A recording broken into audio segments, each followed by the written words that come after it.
Good day, everyone. This week in Shalkh, so we have, of course, the sin of the spies, and we know that once they come back, what happens? They bicker, and then we have Joshua and Caleb that come and say stuff. Or ha-Hayyim I want to focus on one bit that ha-Hayyim notices, and it's fascinating, where Caleb and Joshua say, "But don't rebel against Hashem. You should not fear the people of the land, for they are our bread. Their protection is departed from them. Hashem is with us." And ha-Hayyim asks the obvious, why do you call them bread? Why do you say the enemies are our bread? Their protection is departed from them. God is with us. What does that mean? And then he asks a fascinating question. He says, when I think about animals, and humans being animals as well, why do we eat? Why couldn't God have created humans or animals that simply by breathing, you're alive and that's all you need? Think of how many more mitzvahs a Jew could do.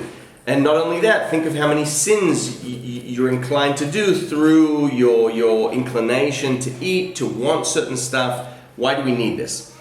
And ha-Hayyim says, if it was me, I would have I would have ventured to guess that the reason we eat stuff is because, there are a lot of commandments to do with korbanot, to do with, sacrificial work, and it's like to give us bonus mitzvahs, that's why. However, we have the people of the truth. This is the way he calls Kabbalists, Anshe ha-Emet. And here he means Lurianic Kabbalah, Rabbi Isaac Luria, Tzfat, and he says, they've taught us something, and this is the way he's going to explain what Joshua and Caleb are saying about calling the Canaanites our bread, who have lost their protection because Hashem is with us.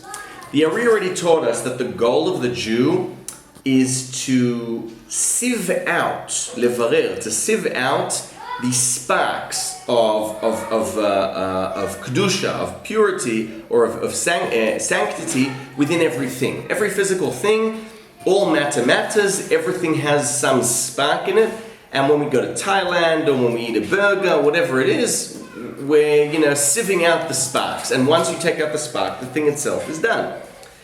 And that's the role of the Jewish people. And what ha-Hayyim says here is this is the way we can understand what Caleb and Joshua were saying. Because what it says in Shara Gilgulim, in the book about reincarnation that Reb Chaim Vital had written in the name of the Ari, is that this work of the Jews trying to sieve out sparks is a bit like magnets. That once you come to do something, the sparks literally come towards you. And that's the way ha-Hayyim sees the Israelites. Caleb and Joshua are saying, we're the sieving of the sparks army. The moment we come to Canaan, we're like magnets, all the sparks are going to come to us, and then they have no protection. They just literally fall like a mush, and they're done because God's on our side.